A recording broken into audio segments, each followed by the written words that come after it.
Bonsoir mesdames, bonsoir messieurs. Ravi de vous retrouver à notre émission Sportez-vous bien, tous les lundis, 20h, 20h45, avec toutes les disciplines qui se sont déroulées pendant le week-end, le foot, le basket, le hand, etc. Et puis des invités sur le plateau. Et ce soir, j'ai la chance d'avoir comme invité, je vous dirai ça tout à l'heure. Bonsoir Philippe. Bonsoir Clément. Clément, vous n'êtes pas perturbé quand même. Ah non, pas du tout. Peut-être que vous l'êtes, mais pas moi. Bonsoir Émeric. Bonsoir Clément, tu vas bien? Très bien, content de te revoir. Moi aussi, comme d'habitude. Hein. Et puis deux invités à notre studio, je vous disais, Sophie Al-Jari. Al-Jesri. Bonsoir. Bonsoir Clément. Et Carola Kishnama. Clara Kishnama. Oh là là, c'est pas Oui, Clara Kishnama, bonsoir. Pourquoi je sais super perturbé. Bonsoir. Merci d'avoir répondu à notre invitation. Vous restez avec nous. On va commencer par le foot.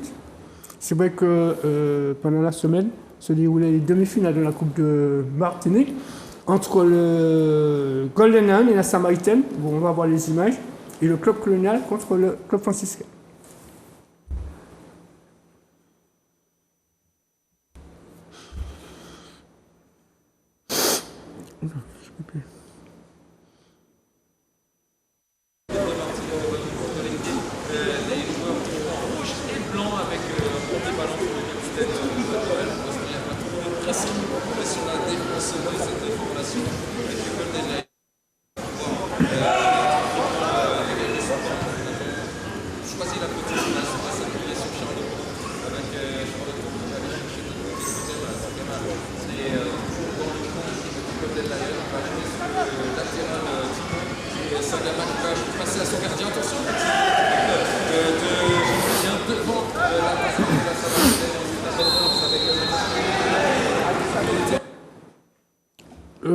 Voilà, donc c'était la rencontre entre le club franciscain, le Golden Lion et la Samaritaine, où le Golden Lion s'est qualifié à 1-0 face à la Samaritaine, et puis l'autre match c'était le club colonial contre le club franciscain, une rencontre où le club colonial s'est qualifié au tir au but.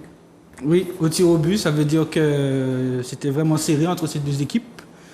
Je pense que les gens pensaient que le club franciscain allait passer parce qu'ils avaient gagné le week-end avant le match 3-0 à domicile contre les Foyalais.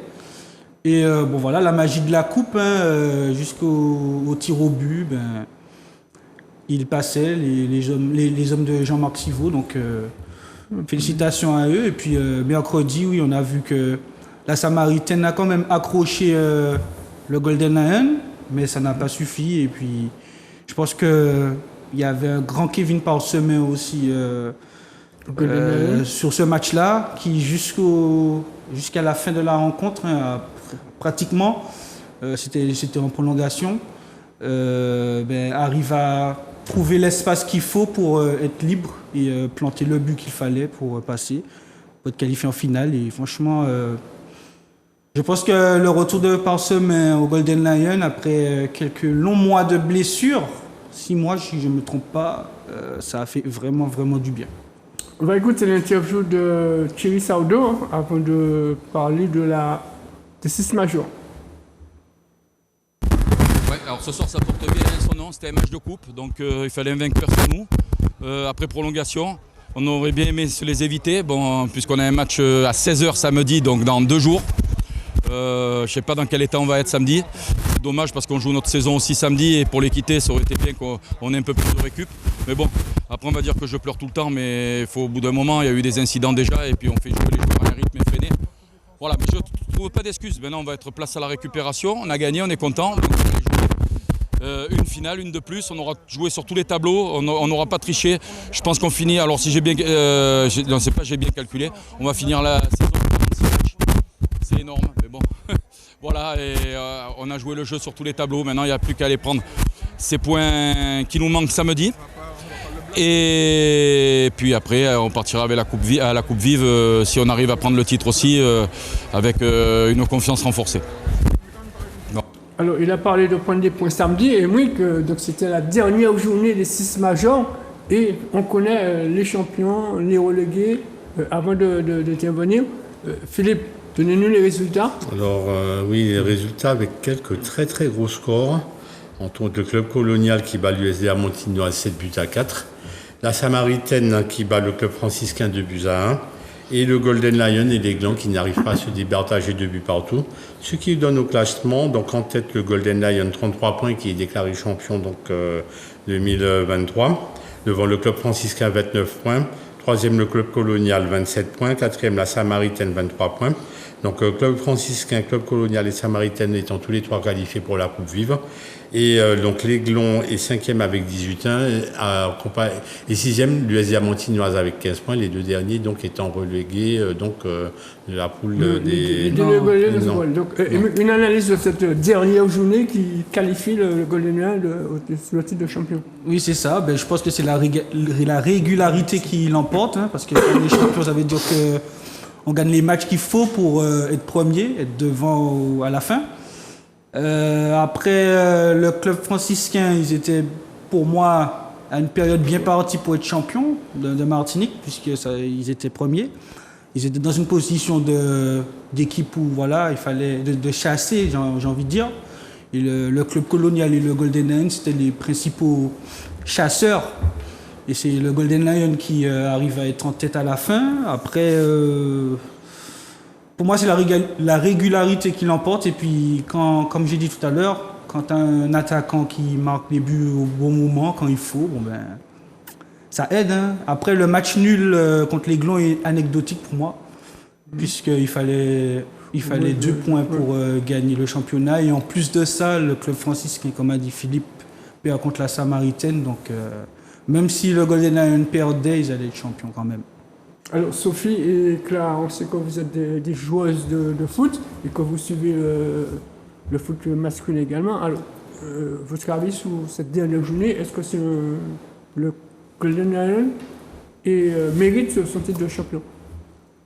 Alors si on commence par moi, oui, pour répondre à la question, tout à fait. Moi je pense que le Golden Lion est méritant de ce titre. Après, c'est vrai comme a dit Émile Clarenchi que le retour de Kevin Parsema a fait du bien, mais de base, c'est un club qui s'entend très bien sur le terrain, qui construit un beau jeu, qui fait ce qu'il faut sur le terrain. Donc après, oui, c'était mérité. C'est vrai que la bataille entre le club franciscain et le Golden Lion était très belle. On ne savait pas comment ils allaient se départager, mais le Golden Lion a fait la différence. Et pour moi, oui, il n'y a pas de secret. Hein. C'était comme ça. Et vous, Clara?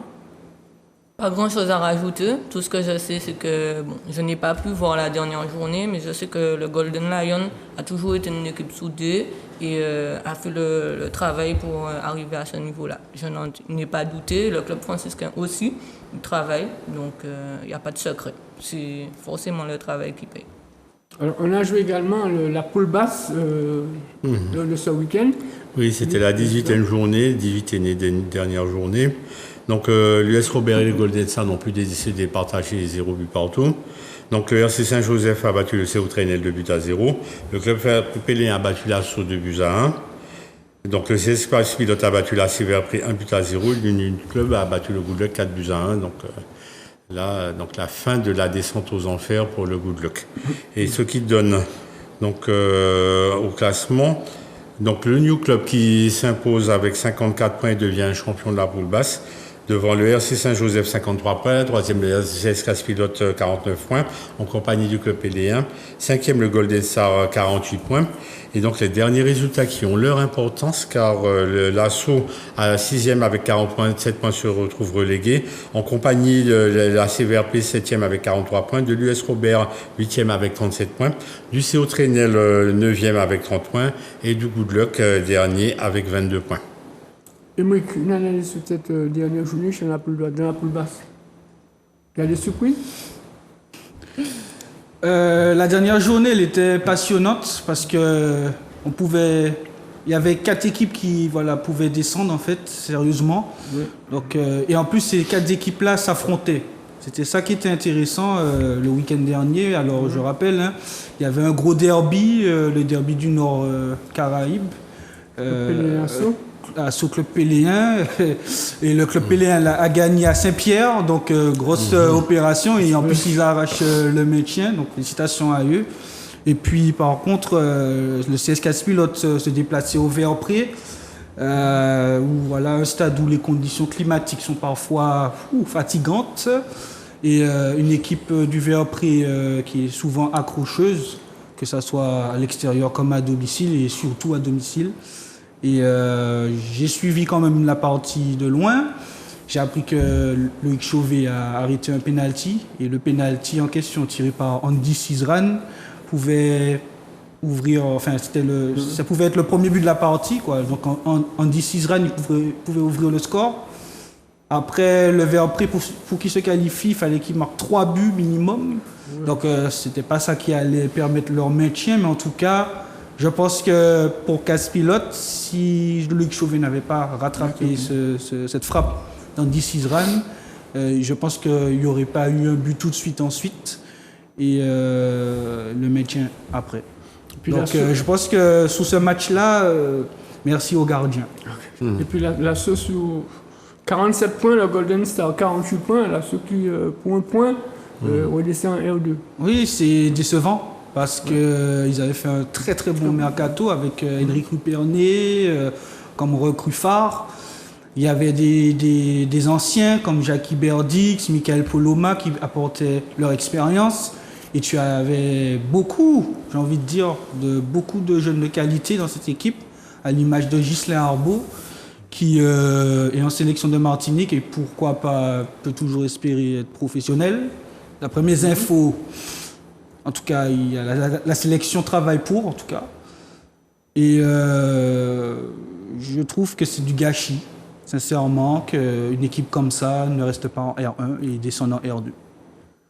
Clara, vous suivez la poule basse également? Non. Pas du tout. Sophie, oui. Oui, moi, après moi je suis un petit peu tout. Et j'avoue que quand j'ai appris la descente de l'assaut en R2, ça m'a quand même peiné parce que après c'est dommage, il n'y a pas forcément énormément d'équipes dans le nord de la Martinique, et l'assaut qui est là depuis quelques années. Je vois qu'il y a le Sylvain qui va monter en 1. Oui, bon, N'est-ce pas? ouais, mais bon, après oui, c'est vrai. Après franchement, je tire quand même mon chapeau au club péléen qui a fait une très belle montée, quoi. Ils sont sortis de R2, ils ont su s'imposer en R1, donc voilà, après le football c'est ça, hein, c'est beaucoup de surprises, bonnes comme mauvaises, et voilà. Et puis si l'US Riven monte en R1, on ne connaît pas encore qui du CS Vauclina ou du Stade Puritain vont l'accompagner, parce qu'il y a un litige entre ces deux équipes. Exactement, c'est compliqué parce qu'effectivement on n'a aucune visibilité et aucune transparence aussi parce que la Ligue ne communique plus. Après, c'est pour moi frustrant surtout pour les équipes comme l'US Riveraine, comme les Sorts Préchotin, qui eux sont en stand-by. Oui, mais même l'US Riveraine parce qu'ils ont la finale de la R2 à faire, donc ils s'entraînent peut-être toujours, mais ils n'ont pas de date butoir, ils ne savent pas quand est-ce qu'ils vont jouer cette finale.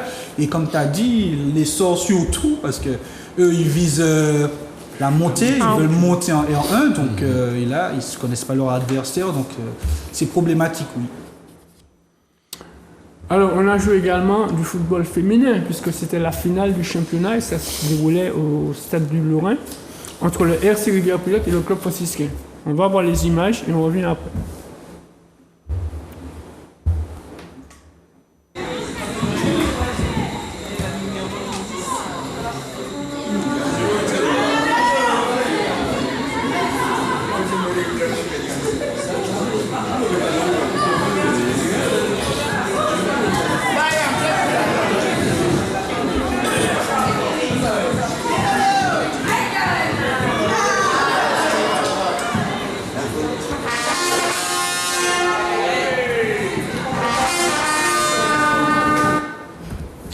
Voilà, donc victoire du RC Rivière-Pilote sur le camp franciscain 2-1. On va peut-être voir les autres buts avec les interviews.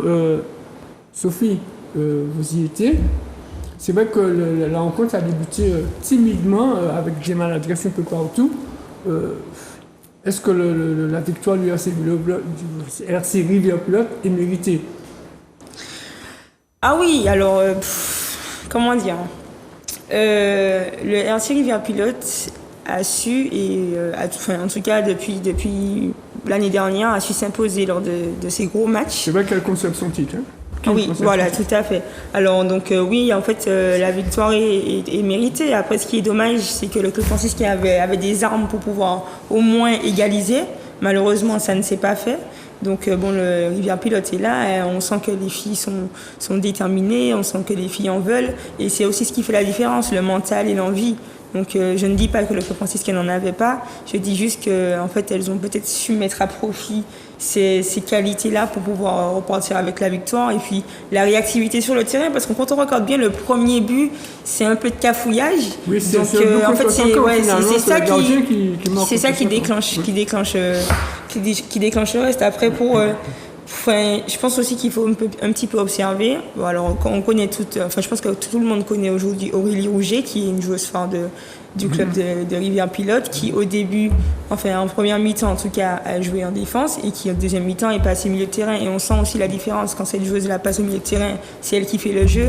Donc voilà, après, ils ont su jouer avec elle et puis voilà, ils ont gagné.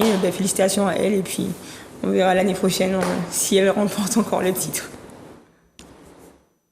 On va écouter les interviews des entraîneurs, des différents entraîneurs, du RC Rivière Pilote, Hervé Gervais, et du club franciscain. Voilà. Oui, tout d'abord, merci au club franciscain pour cette prestation. Effectivement, nous sommes champions de Martinique, donc on garde notre titre. Donc c'est une très belle fierté pour le Racing Club de Rivière Pilote. Alors c'était un match très difficile, on rencontre quand même le François. Elles sont sorties premières dans la phase aller et elles ont gagné leur demi-finale. Donc nous on avait à cœur de garder notre titre, donc c'est ce qu'on a fait ce soir. Donc c'était un match engagé, les deux équipes méritaient de gagner, mais ce soir la victoire est revenue au Racing Club de Rivière Pilote et nous sommes très fiers de l'avoir.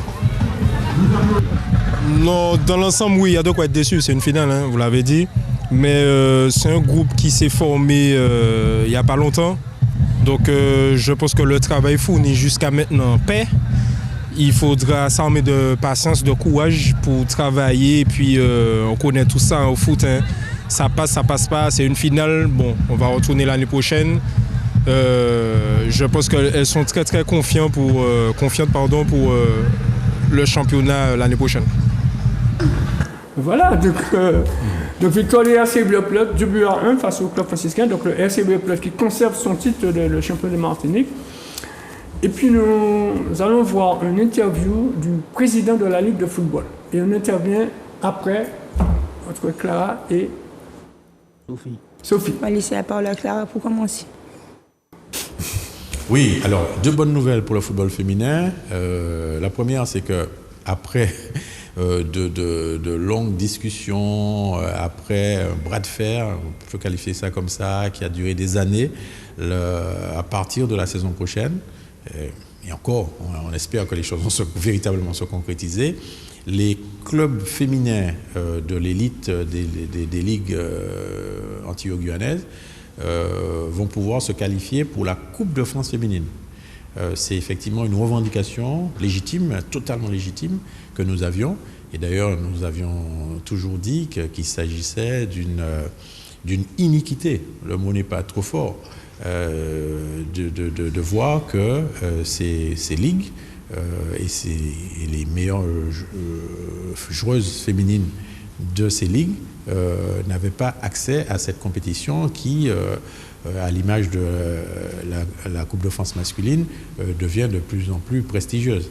Donc voilà, on espère que ça va se concrétiser à partir de l'année prochaine. Et comment ça va se passer? C'est un tournoi interligue qu'il y aura d'abord entre la Martinique, la Guadeloupe, la Guyane et Saint-Martin pour qualifier une équipe qui pourra entrer à un niveau qui reste à déterminer en compétition Coupe de France. Alors la deuxième chose intéressante, et il y en a même peut-être trois, la deuxième chose intéressante, c'est que le week-end dernier, nous avons eu une réunion intéressante avec le groupe mutuel, le groupe Vive, qui a validé un accompagnement financier et logistique supplémentaires pour permettre au football antillais-guyanais finalement de créer une compétition féminine. On pourrait appeler ça la Femilaf, Coupe Vive féminine, qui dès cette année, dès cette fin de saison, probablement en juin, va être organisée en Martinique pour permettre aux championnes, aux équipes championnes des championnats féminins de Martinique, Guadeloupe, Guyane et très probablement également Saint-Martin de se rencontrer. Alors l'autre nouvelle, c'est qu'on peut dire que nous avons réussi à finaliser le financement suffisant pour que notre sélection des moins de 20 ans féminines puisse participer à un tournoi CONCACAF qui aura lieu en République dominicaine pas plus tard que le mois prochain, en avril. Voilà, donc là, une réaction, c'est ça, vous êtes contente, hein? Oui. Coupe de France, Coupe Vive. Oui, bonne nouvelle, Coupe de France, Coupe Vive, il fallait ça. Il fallait ça pourquoi? Parce que il y a eu à un moment donné une stagnation vis-à-vis du niveau du football en Martinique féminin. C'est un constat, c'est un fait. D'ailleurs, la finale qui a eu lieu contre le club franciscain et Rivière Pilote, j'ai clairement vu la baisse de niveau, je ne vais pas le cacher. Donc peut-être que ce sera un facteur qui va permettre de booster les filles, permettre de booster aussi les dirigeants pour prendre l'ampleur de l'événement au sérieux. Sophie, vous qui attendiez cela? Non, je rejoins parfaitement Clara qui a très très bien parlé à ce sujet. C'est vrai que c'est un événement qu'on a longtemps attendu. En fait, avec toutes les problématiques que le football féminin a déjà rencontrées, c'est vrai que c'était difficile pour nous d'être animés par quelque chose. En fait, on s'entraînait dans le vide, on s'entraînait pour les mêmes compétitions sans vraiment quelque chose à la clé. Et là, de voir qu'enfin le football féminin aura une opportunité de s'ouvrir sur autre chose, donc la Coupe Vive et la Coupe de France qui sont de gros événements que les garçons en tout cas avaient déjà accès, et bien forcément ça motive et il y aura beaucoup plus de motivation et d'implication et d'application dans ce qu'on fait. Parce que là, du coup, ça va beaucoup plus loin. Ce n'est pas que dans le secteur régional martiniquais, c'est beaucoup plus loin. Et même si nous savons que nous n'avons pas forcément encore le niveau pour affronter des équipes de France ou autres, mais la motivation y est. Et en fait, c'est apprendre de là-bas pour amener ici, pour continuer à progresser. Donc oui, en tout cas, on est contente. Il y a encore d'autres choses sur lesquelles il faut travailler, mais on est très contente de savoir qu'aujourd'hui, le football féminin a enfin quelques opportunités. Voilà. Une petite réaction, Mick? Je vais rebondir sur ce que Sophie a dit. C'est en parlant des opportunités. Autre opportunité, il faut rappeler que ce mois-ci, le 17 mai, il y a le tirage au sort pour connaître, au niveau international cette fois. Donc c'est pour connaître le groupe de la sélection de Martinique féminine pour les qualifications à la prochaine Gold Cup au féminin. Donc là aussi, c'est une autre opportunité qui donne peut-être une émulation supplémentaire aux jeunes footballeuses de la Martinique. Parce que là, on va devoir, Jean-Marc Sivot et Joanne Guillou en tout cas, vont devoir sélectionner des joueuses pour bâtir une équipe qui pourrait concurrencer les voisins de la Caraïbe et d'Amérique. Oui, alors j'interviens dessus, c'est vrai qu'il y a déjà une liste qui est déjà sortie. Et vous dire? Comment?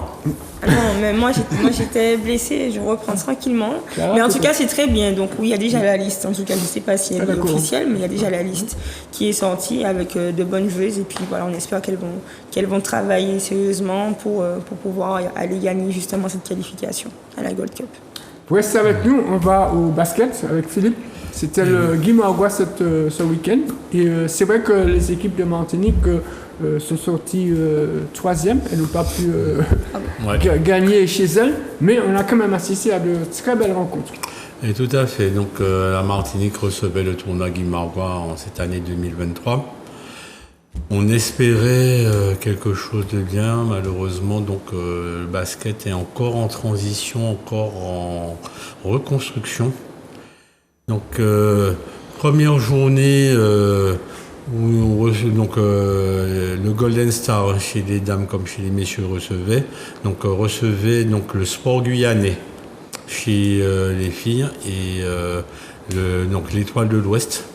Cette redoutable équipe de l'Étoile de l'Ouest qui vient régulièrement gagner en Martinique depuis déjà une douzaine d'années.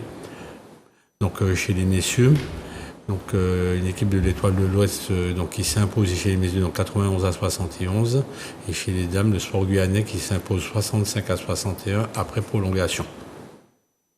Et chez les filles chez les filles, en deuxième journée, les choses se sont décomptées très sérieusement, donc avec 2 matchs à très gros suspense, puisque en deuxième journée, chez les dames, le Sport Guyanais a battu la MJC Abîme pour un match très très disputé sur le score de 55-53. Et la revanche quelque part, même si l'entraîneur de l'Étoile de l'Ouest ne peut pas en parler. Donc la revanche entre l'Étoile de l'Ouest et la SC Tours a tourné cette fois-ci en faveur de l'Étoile de l'Ouest, qui après avoir compté jusqu'à 18 points de retard, a réussi à renverser la vapeur contre la SC Tours pour s'imposer sur un score très serré de 71-69. Donc les champions du tournoi Guy-Margois étaient connus dès la deuxième journée. C'était le Sport Guyanais chez les dames et l'Étoile de l'Ouest chez les messieurs. Donc la dernière journée permettait de savoir qui finissait à la seconde place. Et là encore, chez les dames, le Golden Star a été battu par la MJC Abîme sur le score de 46-39. Et chez les messieurs, la redoutable équipe de la SC Tours a battu très difficilement le Golden Star sur le score de 72-69 dans un match qui a été vraiment plein de suspense et où on n'attendait pas forcément le Golden Star à ce niveau-là. Qu'est-ce qui a manqué au Golden Star pour être à la deuxième place? Alors à la deuxième place, voire même mieux, je pense que le fait de n'avoir pas joué les playoffs a été assez rédhibitoire. Donc Steve Souchette lui-même l'a dit que l'équipe manquait de rythme, l'équipe manquait de compétition. Je pense qu'il manquait un meneur de métier justement au niveau du Golden Star. Quelqu'un de la trempe de Steve Souchette à l'époque où il jouait, quelqu'un de la trempe d'Alexis Madure à l'époque où il jouait, quelqu'un aussi de la trempe de Franck Girondet à l'époque où il jouait, manquait beaucoup à cette équipe. Ou bien alors de Damien Cyril, à l'époque où il était au Golden Star, mais bon, malheureusement, Damien Cyril, justement, a fait le choix de jouer avec l'Étoile de l'Ouest. Cette équipe de l'Étoile de l'Ouest qui arrive régulièrement à attirer les meilleurs joueurs de Guadeloupe, mais aussi les meilleurs joueurs de Martinique, puisque des joueurs du calibre de Loïc Dijon, du calibre de Stéphane Lamazine ou bien de Damien Cyril, justement, ont joué pour l'Étoile de l'Ouest. On va voir quelques images des 2 rencontres et les interviews des entraîneurs des différentes équipes. Donc là, à l'écran, l'équipe du Sport Guyanais, qui est en train de fêter son trophée. Les Guyanaises ont gagné en Martinique, c'est ça? Oui, les Guyanaises, oui. Donc, c'est pas une nouveauté. Les Guyanaises et les Guadeloupéens, les Guadeloupéens de l'Étoile de l'Ouest et les Guyanaises, du Sport Guyanais, qui reprennent une tradition forte du basket féminin guyanais, qui a été représentée pendant presque 20 ans par l'US Inamari, qui a remporté de très très nombreux tournois Guy-Margois, et maintenant par le Sport Guyanais. Vous regardez le basket aussi, les autres sports? Alors moi j'ai suivi le hand, évidemment, ce week-end, mais le basket, non, à part NBA. Ah, c'est encore un autre débat qu'on ne va pas forcément aborder ici. On va peut-être voir les interviews des différents entraîneurs à l'issue de cette rencontre. Très frustrant parce que il y avait de la place. Et puis on a fait des petites erreurs de jeunesse, on va dire, d'indiscipline. Et c'est ce qui est le plus embêtant. Pour les jeunes, après, ils sont jeunes, ils vont revenir. Mais très honnêtement, il y avait de la place ce soir. Vous avez vu, entre le premier match et celui-ci, on commence à être en rythme. Si nous avions fait des playoffs correctement, mais c'est clair qu'on serait peut-être pas là ce soir. Oui, alors... là, il n'y a que des jeunes là. Vous avez vu le petit Lenny, il n'y a que des jeunes. On ne regrette pas d'avoir lancé les jeunes, d'avoir, disons, basé notre politique là-dessus.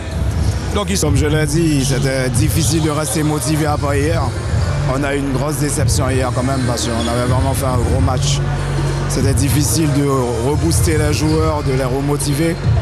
On arrive quand même à bien démarrer le match. C'est vrai, après on savait que Golden Star allait réagir, ils sont chez eux. Logique qu'ils reviennent un petit peu dans le match. Après on baisse un peu d'intensité, il faut savoir qu'on a joué hier quand même un match dans les jambes, pas facile. Mais bon, on arrive quand même à bien gérer avec 2 blessés en plus, donc on finit quand même le tournoi à 8. Donc voilà, je peux que tirer mon chapeau à mon équipe malgré notre baisse de régime des fois. En fait, nous on était venus pour gagner le tournoi. Vous parlez de revanche, moi je parle d'un match qui avait 2 matchs à gagner pour remporter le tournoi. Donc c'est ce qui a été fait. C'est vrai que contre la Tour ça a été difficile parce qu'on avait le match de la veille dans les jambes. On a eu du mal à entrer dans le match. Et puis à la mi-temps on a mis quelque chose en place tactiquement, défensivement. Ça a marché, ils n'ont pas su trouver la solution. En plus, notre adresse est revenue. Et puis on gagne sur le fil, mais ça a été une belle finale. Il fallait rester lucide parce que nous, comme on dit au basket, l'adresse, ça part, ça vient. On n'avait pas encore retrouvé l'adresse et on n'avait pas encore mis en place vraiment ce qu'il fallait mettre en place. À partir du moment que ça a été mis en place, la Tour a déjoué. La Tour, c'est une équipe qui joue toujours en vitesse. Le jeu placé, ils sont en difficulté. On a cassé le rythme et mettre quelque chose en place en défense et puis voilà. Oui. Je prends mes responsabilités, tu me laisses sur le terrain. C'est ce qui a été fait et il a pris ses responsabilités. Okay, alors, aimer les matchs à suspense, je ne sais pas. Mais en tout cas, on prend ce qu'il y a, on prend les matchs comme ils viennent, du début à la fin. Ce qu'on peut dire, c'est que les filles, elles lâchent rien. Du début à la fin, même quand elles sont menées, quels que soient les écarts, elles sont toujours combatives et elles jouent jusqu'à la fin tant que l'arbitre n'a pas sifflé. Oui. La satisfaction, c'est que j'ai mon groupe en fait. C'est un groupe qui a gagné ce tournoi. Sur les 2 matchs, j'ai 3 joueuses qui ressortent. Donc Cheryl qui a été élu MVP, mais il y a aussi Méline, Séjourné et Cora Duval. À mon sens, elles sont toutes les 3 mes MVP sur ce tournoi parce qu'elles ont tout apporté. Et puis on a un groupe qui a su faire la différence, des joueuses qui n'ont pas joué beaucoup, mais qui quand elles sont rentrées, elles ont été efficaces et nous ont permis de reprendre l'avantage. Voilà, donc on va rapidement au hand, puisque c'était la finale du championnat, où l'Arsenal du Robert et le SC Citron se sont succédés à eux-mêmes, puisqu'ils ont remporté leur titre. On va voir des images.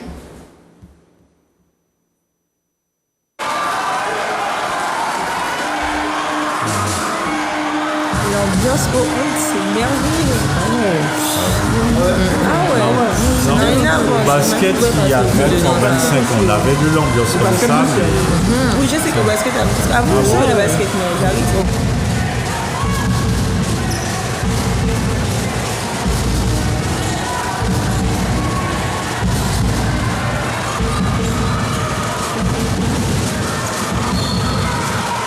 Ça, c'était... Ah ouais. Voilà, donc c'était les filles de l'Arsenal contre le Rebelle Sportif. Et puis chez les garçons, l'USC Citron qui jouait contre l'Étoile de Gondo. Voilà. Voilà.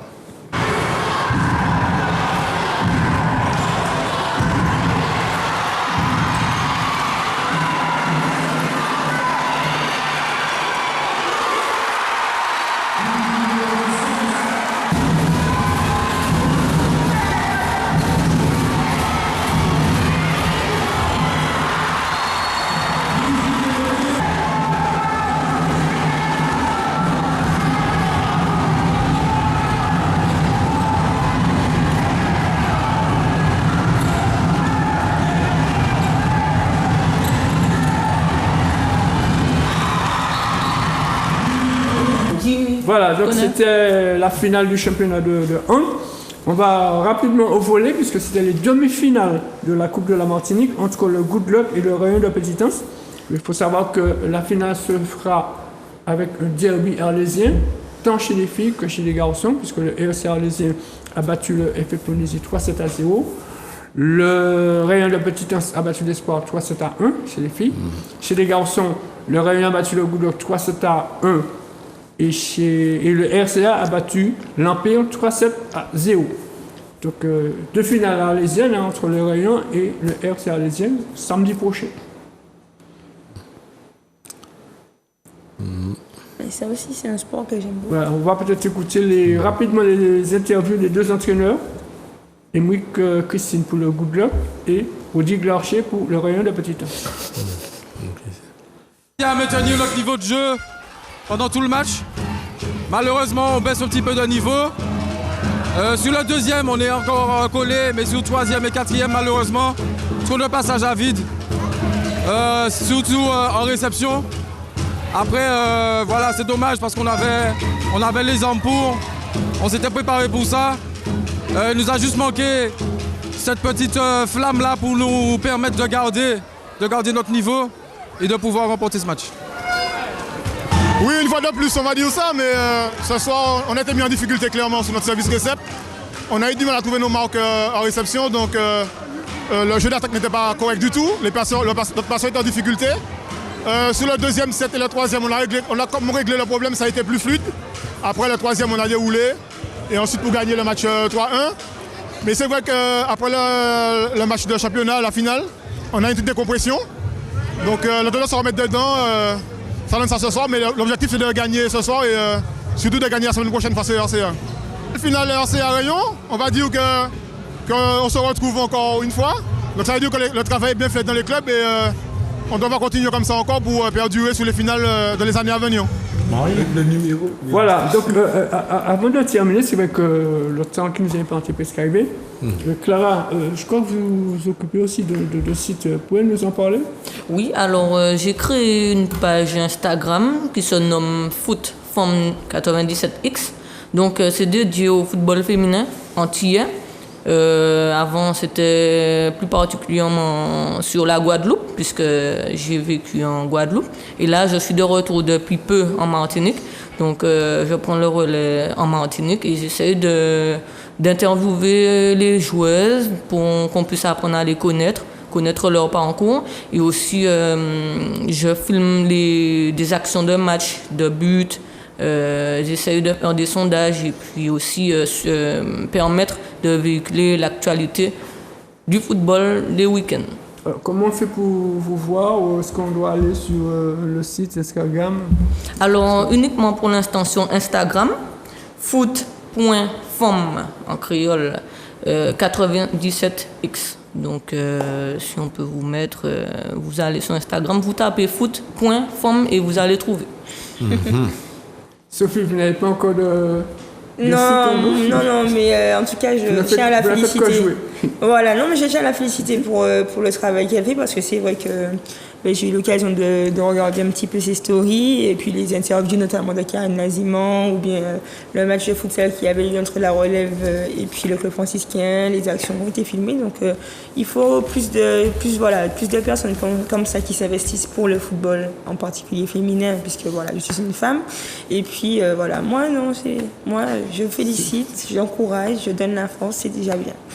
Merci. Vous allez pouvoir l'interviewer?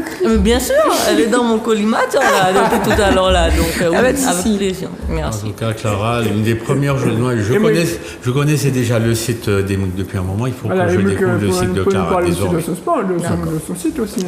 Émeric, on ne le présente plus. On ne le présente plus. Mon site à moi? Oui, Global Foot. Oui, globalfoot.com, ça traite l'actualité du football martiniquais d'une manière internationale et locale. Donc il n'y a pas de genre, masculin, féminin, petit, grand. Sincèrement, moi, tant que ça joue au pied, je suis intéressé.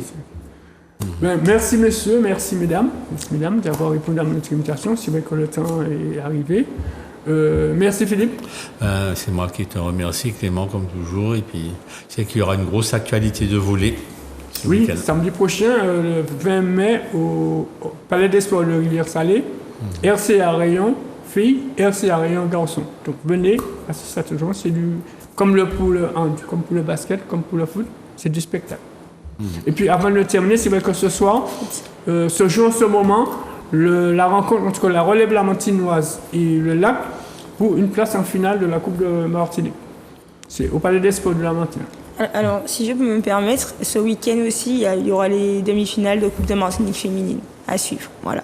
Asso RC Saint-Joseph. Et puis on a Avenir FC, Avenir FC et Rivière Pilote. C'est mercredi. Alors en tout cas pour moi, Asso RC c'est pas mercredi, c'est samedi. Okay. C'est samedi pour sûr. Mais après Pilote Avenir c'est mercredi au Diamant. Ok, d'accord. Ok, ben voilà. Merci Emric. De rien, un plaisir d'être à Zouk TV dans Sportez-vous bien. Merci Clara.